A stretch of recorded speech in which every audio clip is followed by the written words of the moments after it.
안녕하세요. 염상아입니다. 오늘이 이제 어떻게 보면은 기능학 플러스 올해 마지막 유튜브 촬영인 것 같아요. 제가 마지막을 장식하는 것 같아요. 굉장히 영광으로 생각하면서 시작하겠습니다. 오늘의 주제는 이제 항산화 네트워크 제2부. 지난달에 1부에 대해서 설명하면은 이제 나머지 거에 대해 설명하는데 주제가 비타민 E와 코엔자임 Q10입니다. 이 항산화 네트워크는 글루타치온, 비타민 C, 비타민 E, 코엔자임 Q10, 알파 리포익산 이게 결국은 이제 5가지가 이제 돌아가면서 이제 서로가 서로를 상호작용하면서 결국은 순작용과 역작용을 보완하면서 우리 몸을 유지시켜주는 중요한 것 중에 하나고요. 지난 시간에 알파 리포익산하고 글루타치온을 얘기했고요. 비타민 C는 그동안 너무 많이 했기 때문에 사실은 이 항산화 네트워크에서는 내용을 뺐습니다. 그리고 오늘 주제인 비타민 E와 코엔자임 Q10에 대해서 설명해 드리겠습니다. 비타민 E.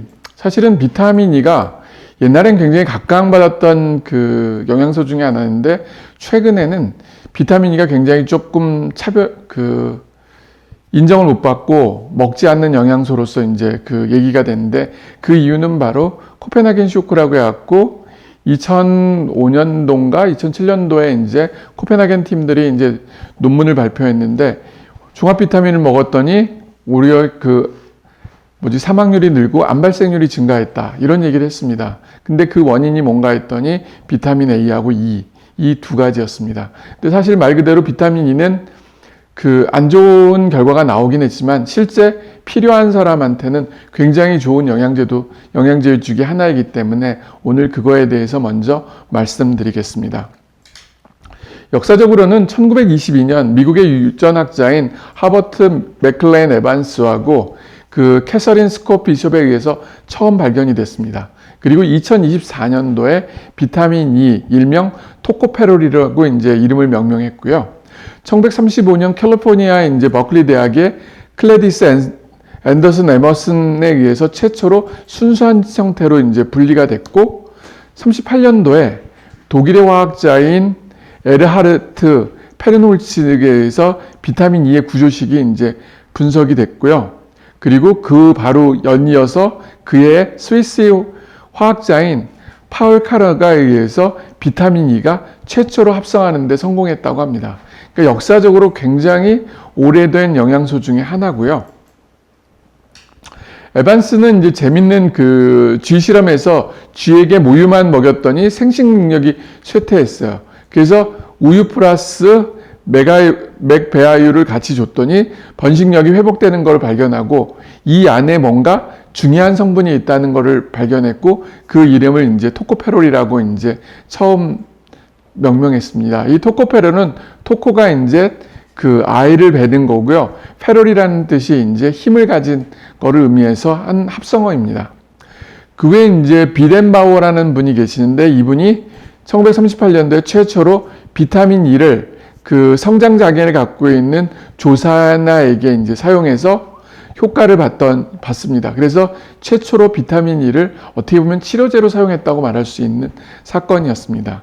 근데 실제적으로는 우리가 이제 이 비타민 E에 대해서 관심을 갖게 된 거는 이 웰프레드 슈트하고 이반 슈트 이 두 형제에 의해서 사실은 비타민 E가 곽광을 받게 됐는데 그 이유는 뭐냐? 이 두 형제는 심장 질환을 치료하기 위해 고용량 비타민 E를 사용한 최초의 의사들이었습니다. 그 당시만 해도 항산화, 활성산소라는 개념이 별로 없었습니다. 바로 심장질환이라든지 당뇨병 같은 경우는 활성산소에 의해서 병이 진행이 되고 나빠지고 그러기 때문에 이때 항산화제인 비타민을 주게 되면 호전된다는 것에 대해서 의학적으로는 인정을 안 했고 무시했고 비판을 했습니다. 그러나 웰프레드와 이반 슈트 박사 형제에 의해서 이런 도전을 통해서 과학자들은 계속적인 연구를 통해 비타민 E 같은 강력한 항산화제가 활성산소로부터 세포막이 손상되는 걸 막아줘서 심혈관 질환에 도움이 된다고 이제 라는 사실을 알게 됐습니다. 이반 슈트 박사는 당시에 이제 우리는 비타민 E를 만들지를 못합니다. 그러나 하느님은 그것을 우리에게 주셨습니다. 당신은 현재 질병의 위험 속에서 그것의 가치를 무시하고 있습니다. 라는 말을 남긴 만큼 비타민 E가 건강을 유지하는데 굉장히 중요하다고 설명했습니다. 비타민 E는 어떤 한 가지 물질이 아니라 8개의 항산화제인 그 토코페롤과 4가지의 토코페롤, 알파, 베타, 감마가 있고요. 그 다음에 이제 델타가 있고 4가지의 토코트리엘로 포함된 합성어입니다.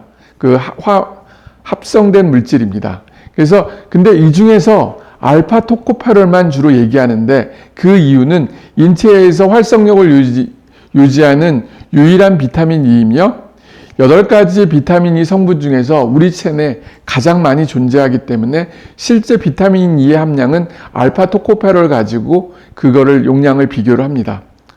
천연 비타민 E, 합성 비타민 E 이런 얘기가 나오는데 그거는 이제 그 천연 비타민 E 같은 경우는 D알파 토코페롤로 표기가 되고요. 합성 비타민 E 같은 경우는 DL 알파 토코페롤로 표기가 됩니다. 그리고 천연과 합성의 이제 효과의 차이는 합성 비타민 E는 천연 비타민 E에 비해서 50에서 70% 정도밖에 이제 활성을 가지질 못해요. 그래서 합성보다는 천연이 훨씬 좋다는 이유가 바로 이런 이유들입니다. 이게 이제 구조식인데요. 이 토코페롤을 보면은 이 그 R1, R2, R3 요 구조식에 어떤 기가 이제 붙느냐에 따라서 알파, 베타, 감마, 델타 이렇게 나누고 있습니다. 알파 토코페롤의 작용을 보게 되면은 이게 이제 항산화제예요. 강력한. 근데 우리가 비타민 C는 수용성이잖아요. 말 그대로 이제 수용성 항산화제로 작용하고요. 반면에 토코페롤은 비타민 E는 지용성으로 작용합니다. 지방이 사실은 산화물질에 굉장히 약해요. 금방 이제 손상이 와서 세포벽이라든지 여러 가지 손상이 오는데 비타민 E는 강력한 지용성 비타민 항산화제로서 이런 손상들을 막아준다는 거죠. 그리고 연속적으로 파괴되는 것을 이제 막아주고요. 두 번째는 이제 면역이라는 염증 세포의 활성과 발현에 영향을 미칠 수 있고, 그리고 세 번째는 세포 신화 전달 물질에 이제 관여해서 담백키나제 C 활성을 억제해주는 효과가 있습니다. 근데 일반적으로 우리가 비타민 E를 할 때는 항산화제와 더불어 혈소판 응집을 억제해서 혈관 이완도 향상시키고 그래서 혈액이 이제 응고되는 걸 막아줘요. 그래서 혈액순환을 좋게 해준다고 되어 있어요. 그래서 일반적으로 우리가 비타민 E 하면은 이 두 가지 효과인 항산화 작용 그리고 혈액순환, 혈소판 응집을 통해서 피를 이제 맑게 해주는 그런 작용을 갖고 있다고 이제 보통 말하고 있습니다. 알파 토코페롤과 이제 대응하는 것 중에 하나가 이제 감마 토코페롤이라는 게 있습니다. 실제 많은 음식에는 알파보다는 감마가 더 많아요. 그래서 미국인들의 이제 시기를 통해서 보면은 비타민 E가 음식 속에 있는 거는 70% 정도가 감마 토코페롤이라고 합니다. 근데 실제 혈중에는 많이 음식을 먹어도 감마보다는 알파가 10배 이상 많아요. 그 이유는 소변으로 배출되는 게 감마가 더 많고 쓰임 자체가 알파가 훨씬 더 많이 쓰이기 때문에 그렇습니다. 그래서 우리가 비타민 E 하면은 이제 알파 토코페롤을 말하고요. 이 감마 토코페롤도 이제 항산화 작용과 혈소판 응집 작용을 갖고 있고요. 연구에 의하면은 감마 토코페롤이 알파 토코페롤보다 전립선 세포를 억제하고 활성산소에 의한 DNA 손상을 감소시킨다는 내용이 또 있습니다. 비타민 E가 결핍되는 경우는 사실은 굉장히 드물어요. 근데 이제 심하게 영양실조가 있다든지 지방흡수 불량 증후군, 그리고 이제 약물 중에서 이제 지방흡수를 방해하는 약물들, 이런 거를 복용하는 사람들이 이 비타민 E 결핍이 올 수가 있습니다. 주 증상은 뭐냐? 신경학적으로 이상으로서 이제 균형을 잡지 잘 못해요. 그리고 협응 동작에 이제 문제가 있고요. 근육의 위층들이 오는데 주로 소아에서 많이 발생되고, 성인 같은 경우는 결핍이 거의 없다고 말하고, 다이어트를 심하게 하는 경우, 그런 경우에서 이제 일부 생길 수 있다고 합니다. 그래서 진성 비타민 E 결핍 증상은 드물지만 비타민 E 결핍 섭취가 결핍 직전인 경우는 흔하게 볼 수 있기 때문에 어떻게 보면은 진짜로 말하는 비타민 E 결핍은 없지만은 약간의 비타민 결핍은 이 결핍은 있고 비타민 E가 부족하게 되면은 심혈관 질환 발생률이 훨씬 더 높다고 하고 있습니다. 그 이유는 왜 그러냐? 이 지용성 그 항산화제로 작용해서 세포막이나 이런 거를 보호해 주는 게 비타민 C보다 비타민 E가 더 강력하고요. 또 하나는 혈액순환을 통해서 그 노폐물이 쌓이는 것들을 막아주는 효과를 가지고 있기 때문에 그렇습니다. 우리가 이제 그 비타민 E를 썼던 몇 가지 질환에 대해서 설명드리겠는데요. 첫 번째 이제 제일 많이 얘기되는 게 바로 이제 심혈관 질환이에요. 심혈관 질환이 있어서 이제 혈관 이식 수술을 받은 환자들에게 그 100IU 이상의 알파토코페를 복용시켰더니 그 심혈관 동맥경화증이 진행되지 않은 것을 혈관 조력술로 확인됐다는 연구 결과가 있고요. 또 하나는 이제 카우스 연구로 불리는 영국의 무작위 대상 이제 실험 연구에서 18개월 이상 알파토코페를 복용했더니 그 비치명적인 심혈관 발생률이 77%나 감소했어요. 근데 안타까운 거는 심혈관 질환이 감소했으면 당연히 생존율도 사망률도 감소해야 되는데 사망률에는 별 영향을 못 미쳤다고 되어 있습니다. 근데 반대적으로 사실은 다른 연구에서 그 알카토코페로를 복용했더니 심혈관 질환을 위험을 감소시키지 않았던 연구 결과도 많기 때문에 실제 알파토코페롤이 우리가 생각했던 만큼 심혈관 질환에 큰 효과를 나타내지는 못합니다. 단 비타민 E가 결핍이라고 의심되는 사람들한테는 비타민 E를 추가적으로 복용하는 것은 맞습니다. 두 번째 질환은 이제 당뇨입니다. 사실은 우리가 지금 오래 살기 때문에 당뇨병들이 많이 늘어나고 있어요. 우리나라도 뭐 당뇨 환자가 1000만 명을 넘었다고 얘기 나오잖아요. 그만큼 이제 그 우리나라처럼 탄수화물 섭취를 많이 하게 되고 그리고 비만해지고 그리고 이제 수명이 오래 살다 보니까 인슐린 분비가 췌장에서 인슐린 분비가 적게 됨으로 인해서 결국은 당뇨들이 이제 생긴다는 거죠. 그 많은 연구에서 당뇨 환자의 원인 중에 하나가 뭐냐? 활성산소, 스트레스로 원인이라고 이제 입증이 됐어요. 그건 누구나 다 아시는 내용인데 실제 당뇨 환자 10명에게 14일 동안 합성 알파토코페롤 600mg을 복용하도록 하니 그 산화 스트레스를 나타낸 생체 내 수치인 소변의 F2 그 아이소프로스테인이라는 이 수치가 의미 있게 감소됐고요. 그러나 혈당 조절에 대한 알파토코페롤 역할은 아직까지 미지수라고 합니다. 그리고 또 하나 100IU밖에 안 되는 소량의 알파토코페롤을 매일 복용하였더니 그 혈당 조절을 향상을 가져왔어요. 근데 그 오히려 용량이 많으면 더 효과가 있을 거라고 생각했는데 용량이 많은 900에서 1600IU를 이제 썼지만은 그때는 별로 효과가 미비했다고 합니다. 그래서 이 알파토코페롤 같은 경우는 오히려 용량이 꼭 많은 것보다도 오히려 적게 들어가는 게 더 도움이 되는 경우들이 의외로 많이 나와 있습니다. 그래서 추가적인 연구들은 더 많이 필요하고요. 세 번째는 이제 알츠하이머병. 결국은 뇌세포의 이제 손상으로 인해서 되는데 이것도 산화 스트레스가 원인입니다. 그렇기 때문에 이제 그 신경 퇴행성 질환으로 이제 알츠하이머가 많이 생기는데 대규모 이제 임상 연구에 따르면은요. 그 중증도의 신경학적 장애가 있는 알츠하이머 환자들에게 2000IU의 고농도의 알파토코페롤을 2년 동안 복용했더니 알츠하이머병의 진행을 늦춰줬다고 되어 있습니다. 그 외에도 뭐 일본계 이제 노인성 치매 환자들한테 똑같이 이제 비타민 E와 비타민 C를 보충했더니 결국은 감소와 관련된 이제 혈관성 및 다른 형태의 치매 위험 감소와 연관이 되었다는 이런 결과들이 있습니다. 그렇지만은 아직까지 알파토코페롤이 실제 치매에 어떤 좋은 효과를 있는지 없는지 아직까지 미지수라고 되어 있습니다. 비타민 E는 사실은 영양제보다는 가급적이면 음식을 통해서 섭취하라고 되어 있습니다. 주 음식은 뭐냐? 올리브유, 해바라기유, 홍아씨 기름 등 식물성 기름이 굉장히 많이 있어요. 그리고 견과류, 정제되지 않는 곡류, 녹색잎, 야채잎 이런 데 있기 때문에 우리가 그것을 음식을 통해서 섭취만 하더라도 잘만 먹어도 충분히 이제 보충이 될 수 있고요. 기본적으로 다른 영양제에 비타민 E가 많이 첨가가 되어 있기 때문에 굳이 비타민 단독 제품을 먹는 것보다는 다른 방법으로 섭취하는 게 좋다고 듭니다. 콩기름 같은 경우 뭐 큰 숟가락 하나에 알파토코페롤이 1 정도 이제 들어있다고 되어 있고요. 옥수수유는 뭐 1.5, 그 다음에 해바라기 기름 같은 건 6.6 이런 게 있고, 아몬드 같은 경우는 1온스에 12.8mg처럼 많은 용량이 있다고 되어 있습니다. 비타민 E는 사실은 그 2000mg을 뭐 오랫동안 먹었다 하더라도 성인에서 이제 보고된 부작용은 거의 없어요. 근데 이 비타민 E의 가장 큰 부작용 중에 하나가 뭐냐면은 혈액 응고가 되지 않아서 출혈 가능성이 있다는 거죠. 그렇기 때문에 이 비타민 E는 상향성을 꼭 지켜달라고 합니다. 그 상한선이 뭐냐? 1000mg이에요.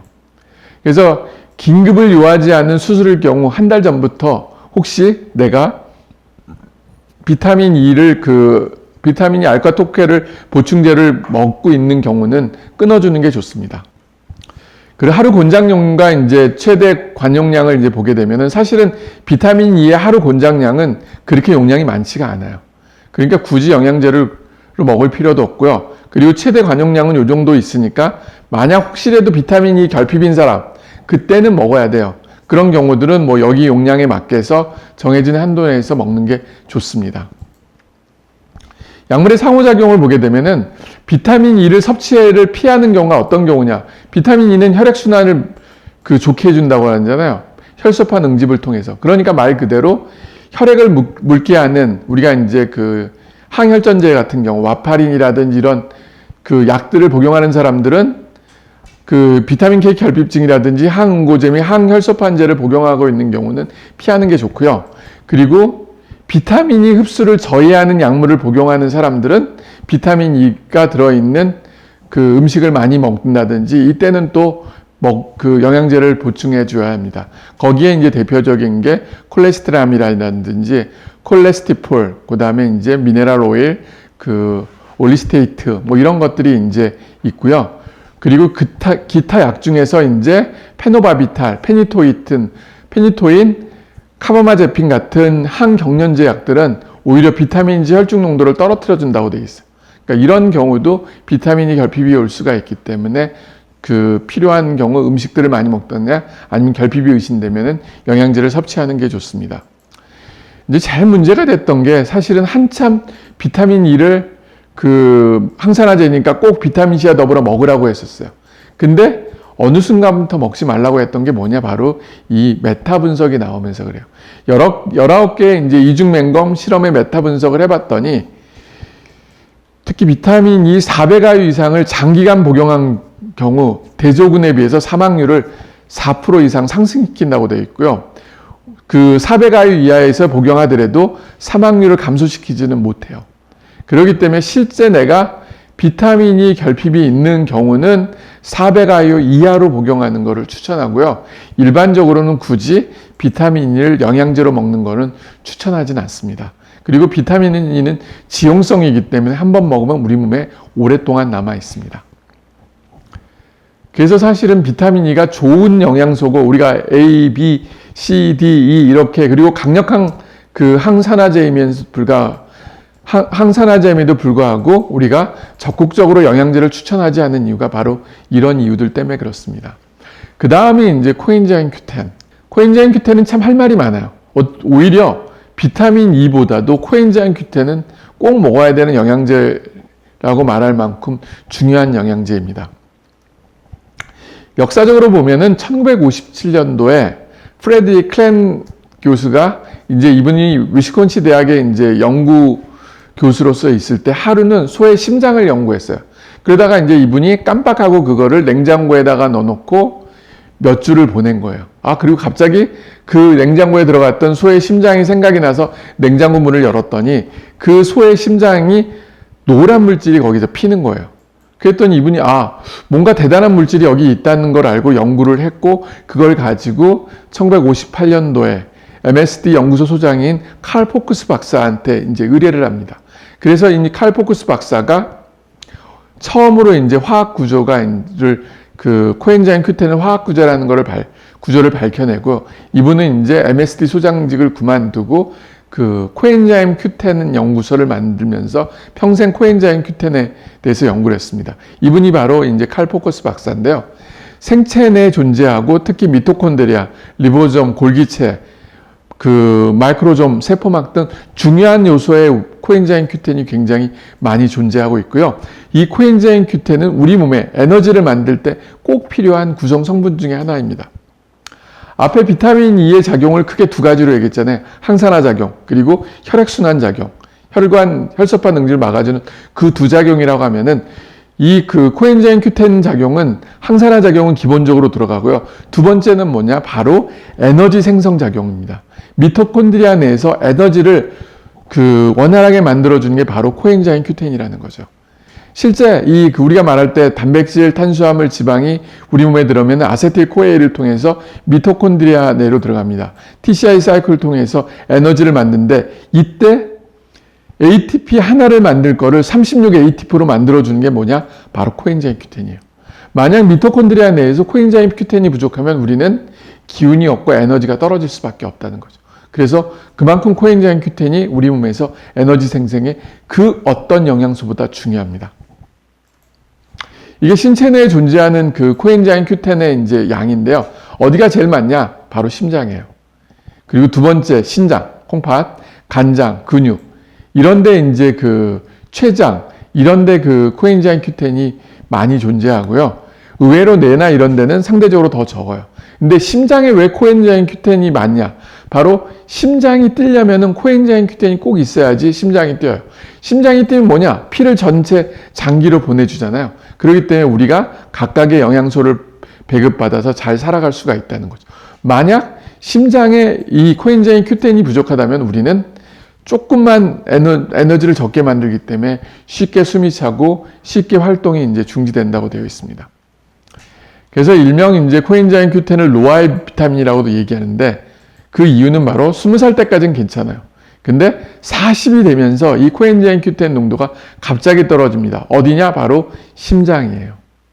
그래서 어떤 분이 평상시에 운동을 열심히 하고 잘했던 분이에요. 근데 어느 순간부터 갑자기 숨이 차다고 그래요. 그리고 계단을 올라갈 때 잘 올라가지 못한다.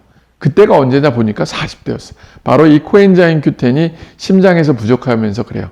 그렇기 때문에 40대가 되면은 코엔자임 Q10을 음식을 통해 보충하든지 아니면은 코엔자임 Q10을 꼭 먹어주는 게 좋다고 되어 있습니다.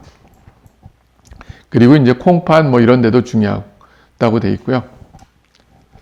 코엔자임 Q10은 이제 흡수가 돼서 우리 몸에서 이제 빠져나가는데 보면은 이제 6시간, 6시간, 8시간 정도면 이제 빠져나가기 때문에 코엔자임 Q10을 한 번에 한 알로 먹는 것보다는 아침, 저녁 나눠서 이제 드시는 거를 더 추천합니다. 3번 먹으면 더 좋지만은 그것까지는 너무 힘드니까 하루에 2번 정도 먹는 걸 좋게 해주고요. 코엔자임 Q10이 결핍이 오는 원인이 있는데요. 보통 이제 3가지를 말하는데 첫 번째는 뭐냐? 외부 음식을 통한 코엔자임 Q10 공급이 부족한 경우.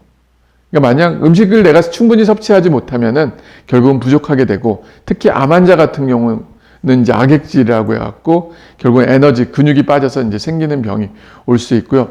두 번째는 코엔자임 Q10 생합성이 부족한 경우. 말 그대로 심각한 질병, 암과 같은 심각한 질병이 있다든지 아니면은 고지혈증 약물이에요. 이 고지혈증 약물이 있게 되면은 코엔자임 Q10 생성이 안 되는데 이게 바로 이제 그 아세틸코에에서 콜레스테롤이 생성이 돼요. 근데 코엔자임 이때 그 고지혈증 약이 뭐냐? 스타틴 약이라고 하고 HMG 코에 리덕타제는 약이에요. 여기를 차단해서 이 아세틸코에에서 콜레스테롤 생성을 막는데 이때 문제는 요 아세틸코에가 코엔자임 Q10도 한 50%를 만든다는 거죠. 만약 약물로 인해서 이게 차단되면은 여기서 만들어진 코엔자임 Q10이 못 만들어지기 때문에 코엔자임 Q10을 우리 몸에서 50%밖에 못 만든다는 거죠. 실제 연구를 보게 되면 고지혈증 약인 프로바스타틴, 심바스타틴 이런 거를 복용한 쓸 때 50% 정도 코엔자임 Q10 혈중 농도가 떨어진 거를 보여준 연구 자료가 있습니다. 그만큼 고지혈증 약을 먹는 사람들은 반드시 코엔자임 Q10을 먹어야 됩니다. 그 다음으로 뭐냐? 과도하게 사용하는 거예요. 대표적인 게 뭐냐? 운동이에요. 과다하게 운동을 한다든지 체력 소모, 그 다음에 그 심각한 질병, 급성 쇼크 이런 경우들이 있으면 결국은 코엔자임 Q10이 부족해질 수밖에 없다는 거죠. 코엔자임 Q10은 음식에 되게 많아요. 그럼 어떤 음식에 많냐? 콩, 쇠고기, 계란, 생선, 뭐 기름, 뭐 시금치, 뭐 그런 데 많이 있지만은 가장 대표적인 건 뭐냐? 간이나 심장 같은 고기예요. 그래서 실제로 그 심장을 하루에 100g씩 먹어야만이 코엔자임 Q10을 우리가 필요한 영양 50mg을 먹을 수 있다고 그래요. 안 그러면 정어리를 6마리를 하루에 먹어야 되는. 그게 안 되기 때문에 결국은 영양제로 보충해 준다고 되어 있습니다. 그리고 또 하나는 이제 그 코엔자임 Q10은 음식에 조리할 때 50도 이상에 조리하게 되면 대부분 파괴되기 때문에 실제 우리가 이거를 이제 음식을 통해 섭취한다는 것 자체가 되게 어려워요. 그렇기 때문에 나이가 좀 40대가 넘어가시는 분들은 코엔자임 Q10 복용하는 것도 한 번 정도 생각해 보시는 게 좋습니다. 이게 음식 속에 있는 코엔자임 Q10 농도예요. 말 그대로 정어리, 돼지, 소고기 이런 데 주로 많이 존재합니다. 코엔자임 Q10은 장기간 복용해도 큰 부작용이 없는 굉장히 안전하고요. 그 과민 반응이 이제 있는 경우는 당연히 먹지 말아야겠죠. 근데 그런 경우는 거의 없고 아직까지 임산부나 뭐 수유부의 안전성이 확보되지 않았기 때문에 그 경우라도 먹지 말라고 돼 있고 이게 기름 형태이기 때문에 일부 사람들한테 위장작에 식욕부진 이런 것들을 유발시킬 수 있다고 하지만은 거의 없고 안전하다고 이제 보시면 됩니다. 코엔자임 Q10이 약물과 상호작용 어떠냐 보면은 그 아트로바스타틴, 스타틴 계열이죠. 이 고지혈증 약물인데 이거는 코엔자임 Q10 농도를 떨어뜨리기 때문에 이 경우는 반드시 먹어야 되고요. 그 다음에 이제 독소루비신 같은 항암제, 보통 유방암 환자들한테 많이 쓰는데 이거는 심장 독성이 있어요. 그때 코엔자임 Q10이 이 그 독소루비신으로 인한 심장 독성을 예방해주는 효과들이 있습니다. 그 외 이런 약물들도 대부분 심장에 이제 독성이 있기 때문에 그걸 예방하기 위해 코엔자임 Q10을 병행해서 먹어주라고 되어 있습니다.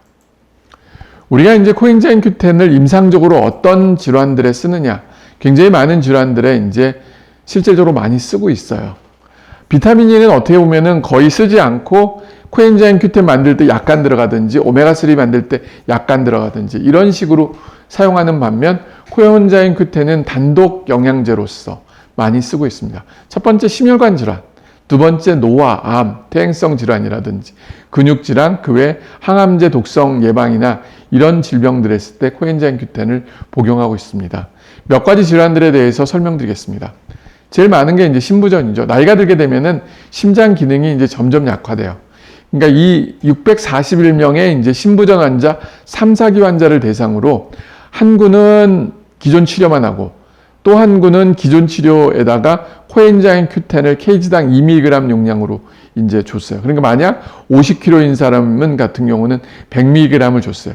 그랬더니 이 코엔자임 Q10을 병행했던 사람들이 증상이 악화되어 병원에 입원하는 경우가 그 코엔자임 Q10을 안 줬던 분에 비해서 훨씬 더 많이 줄었다는 걸 보여주고요. 그리고 폐부종 발생도 훨씬 더 감소됐던 것을 보여주고 있습니다. 즉 심부전 환자들한테 심장 기능을 좋게 하기 위해서 꼭 먹어야 되는 영양제 하나를 따지면 바로 코엔자임 Q10을 먹으시는 게 좋습니다. 그 다음 연구도 똑같습니다. 1113명의 그 심부전 환자를 대상으로 코엔자임 Q10을 3개월 동안 복용했더니 청색증, 부종, 뭐 여러 가지 다양한 그 증상들을 호전시켰다고 되어 있습니다. 그래서 이 심부전이 있는 분들은 반드시 먹어주는 게 좋습니다. 그 다음으로 이제 노화. 노화는 결국은 활성산소로 인해서 우리 몸은 점점 노화에 될 수밖에 없어. 그거를 예방해주는 가장 좋은 게 항산화제고 그래서 이제 나온 게 항산화 네트워크입니다. 말 그대로 하나의 항산화제만 쓰는 게 아니라 다양한 항산제를 같이 써서 바로 병행 효과를 나타낸다는 거죠. 근데 이제 그 여러 가지 이제 효과 중에서 우리가 제일 첫 번째 보는 게 뭐냐? 바로 피부예요. 피부 노화를 막아주는 것 중에 하나가 바로 뭐냐? 코엔자임 Q10이에요. 자외선 A와 연관된 산화스트레스로부터 보호하고 콜라겐 분해 요소를 억제하여 주름의 깊이를 감소시키는 효과를 갖고 있습니다. 그래서 실제 화장품에 보는 좀 값비싼 화장품들은 대부분 코엔자임 Q10을 넣습니다. 그래서 여러분들이 코엔자임 Q10 함유라고 되어 있는 화장품은 조금밖에 안 들어가 있는 거고요. 거기에 몇 %라고 써져 있는 그 화장품은 좀 더 많이 들었다고 보시면 됩니다. 그리고 이제 최근에 이제 어차피 제일 관심 있는 것 중에 하나가 바로 암인데, 코엔자임 Q10은 IgG 면역 속도를 올려주고요. 또 하나 이제 암 환자들이 많이 코엔자임 Q10 농도가 떨어져 있고, 그리고 세 번째는 항암제의 부작용을 이제 막아준다는. 그 중에 가장 대표적인 게 아드리아마이신, 허셉틴 같은 유방암 환자들에 쓰는 항암제들이에요. 그래서 유방암 환자들이 항암 치료를 받으면은 최소 2년 동안은 코엔자임 Q10을 먹으라는 이유가 바로 이런 이유 때문에 그렇습니다. 그 외에 이제 재미있는 연구 중에 하나가 뭐냐? 사기 유방암 환자 2명에게 케이스 리포트긴 하지만은 코엔자임 Q10 390mg을 투여했더니 그 2병의 환자들 자체가 그 전이된 소견들이 다 좋아졌다는 이런 연구 결과가 있었습니다. 그러니까 실제 이제 유방암에 걸렸을 때 코엔자임 Q10은 먹어주는 게 좋은 거를 설명해 준 거고요. 그리고 이제 또 하나 타모xifen 복용할 때 이 코엔자임 Q10이 또 치료 효과를 올려준다는 결과가 또 있습니다. 그래서 유방암 환자들이 어떤 영양제를 선택할 때 하나 정도 생각하는 것 중에 하나가 바로 코엔자임 Q10인지도 모릅니다. 그 다음 질병으로 이제 당뇨병. 사실은 당뇨 환자에서 조직 내 코엔자임 Q10이 떨어져 있다고 그래요. 그래서 코엔자임 Q10이 혈압을 떨어뜨리고 장기간 혈당 조절에 도움이 되고요. 동맥경화증을 예방하는 데도 도움이 된다고 되어 있습니다. 그래서 특히 고지혈증을 가진 당뇨 환자들은 반드시 코엔자임 Q10을 함께 복용해 주는 게 좋습니다. 그 다음에 이제 파킨슨병 환자인데요. 이 파킨슨병은 이제 과다한 활성산소 생산이 이제 그 파킨슨병에 있는 도파민성 이제 세포 죽음에 대한 그 원인이 될 수 있다는 가정을 가지고, 실제 과도한 산화 스트레스가 미토콘드리아의 활성을 감소시켜서 그 코엔자임 Q10의 이제 그 기능 및 농도를 떨어뜨려줘요. 그래서 이때 코엔자임 Q10을 올려주게 되게 되면은 바로 이 기능을 효과적으로 올려주고 강력한 항산화를 통해서 파킨슨 치료에 이제 도움이 될 수가 있다고 되어 있습니다. 이 파킨슨 병에 대한 이제 연구를 제일 많이 했던 분이 이제 술치 교수인데, 이분 같은 경우는 80명의 환자를 대상으로 총 4군으로 나눠서 코엔자임 Q10을 줬어요.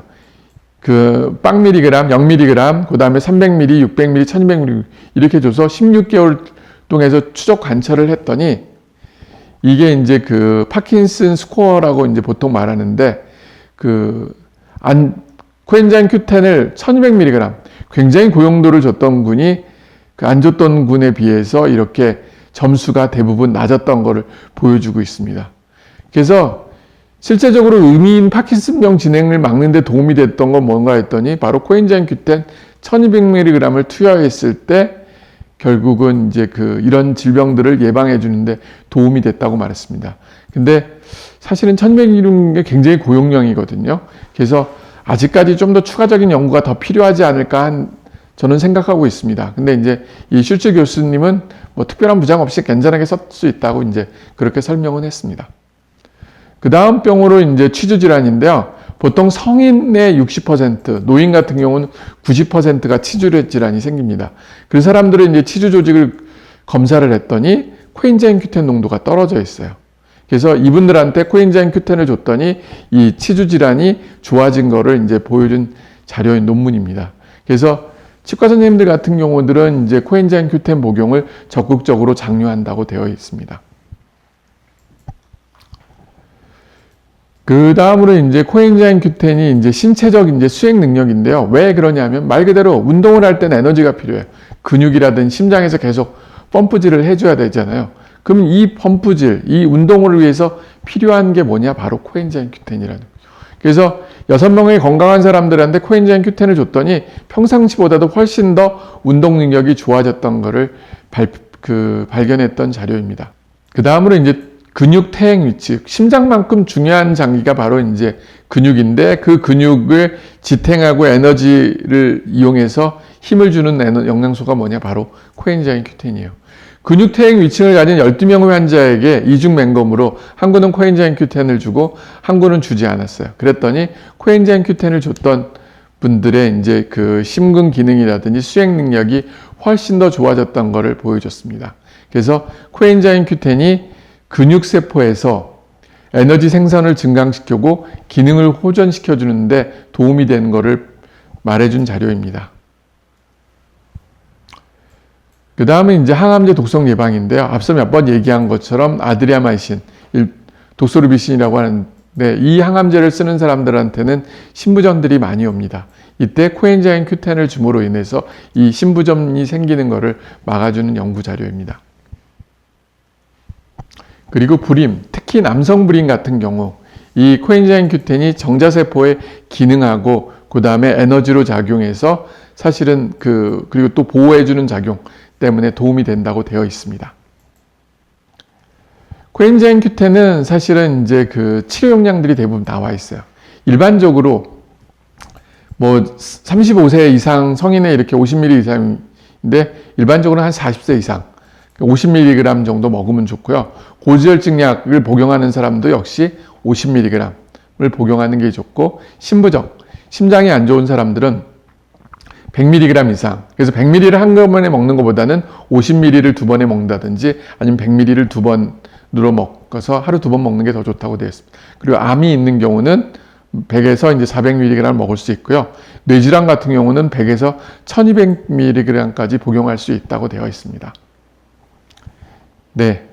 지금까지 2회에 걸쳐서 항산화 네트워크에 대해서 설명드렸고요. 오늘은 이제 코엔자임 Q10하고 비타민 E에 대해 설명드렸습니다.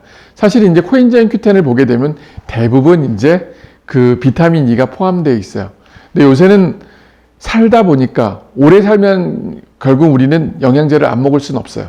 그러니까 먹을 수밖에 없고 그러다 보니까 영양제가 하나, 둘, 셋, 넷 이제 많이 늘어나는데요. 그래서 저 같은 경우는 이제 최근에 이제 OQD라고 해서 오메가3 코엔자임 Q10, 비타민 D, 그 다음에 비타민 E 같이 되어 있는 영양제를 먹어요. 그래서 여러분들도 혹시 나한테 필요한 게 코엔자임 Q10만 필요하면은 코엔자임 Q10 플러스 비타민 E 이렇게 된 걸 먹고 아니면 오메가3까지 필요하면은 2가지, 아니면 비타민 D까지 필요하면 3가지 뭐 이런 식으로 해서 같이 먹을 수 있는 걸 한꺼번에 먹는 게 좀 더 간편한 것 같습니다. 지금까지 시청해 주셔서 감사합니다.